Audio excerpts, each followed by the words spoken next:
Nobita घर के अंदर दौड़ते हुए डोरेमोन के पास पहुंचा। उसकी हालत ऐसी थी जैसे किसी ने उसका फेवरेट कॉमिक जला दिया हो।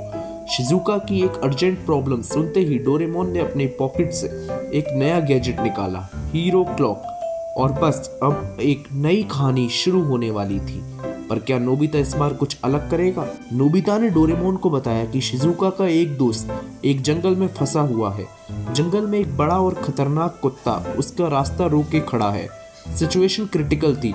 डोरेमोन ने हीरो क्लॉक दिया, जो पहनते ही किसी को भी बहादुरी और चालाक दिमाग देता है। पर शर्त ये थी कि क्लॉक का सिर्फ अच्छा इस्तेमाल होना चाहिए। नोबिता यूजुअल से ज्यादा कॉन्फिडेंट लग रहा था। क्लॉक पहना और सीधा जंगल की तरफ दौड़ गया। ये कहानी अब एडवेंचर मोड में थी। जंगल में घना अंधेरा था और हर तरफ अजीब सी आवाजें आ रही थी।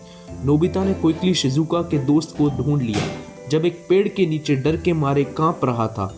समस्या थी सामने खड़ा एक बड़ा कुत्ता जो गुस्से से ग्रोल कर रहा था।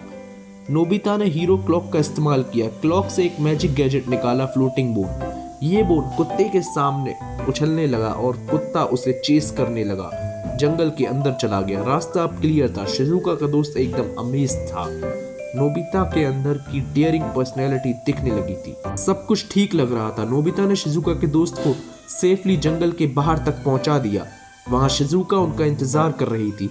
नोबिता का फेस अब एक हीरो जैसा लग रहा था। आज के दिन उसने कुछ नया फील किया, रिस्पॉन्सिबिलिटी और कॉन्फिडेंस। दूर कहीं डोरेमोन एक स्पेशल गैजेट बाइनोकुलर्स से सब देख रहा था। वो इम्प्रेस था, लेकिन उसकी मुस्कान काफी कुछ हिंट कर रही थी, जैसे कोई ट्विस्ट अभी बाकी हो। नोबिता घर लौटते वक्त अपने आप से खुश था। हीरो क्लॉक का असर उसके अंदर एक नई एनर्जी ला चुका था।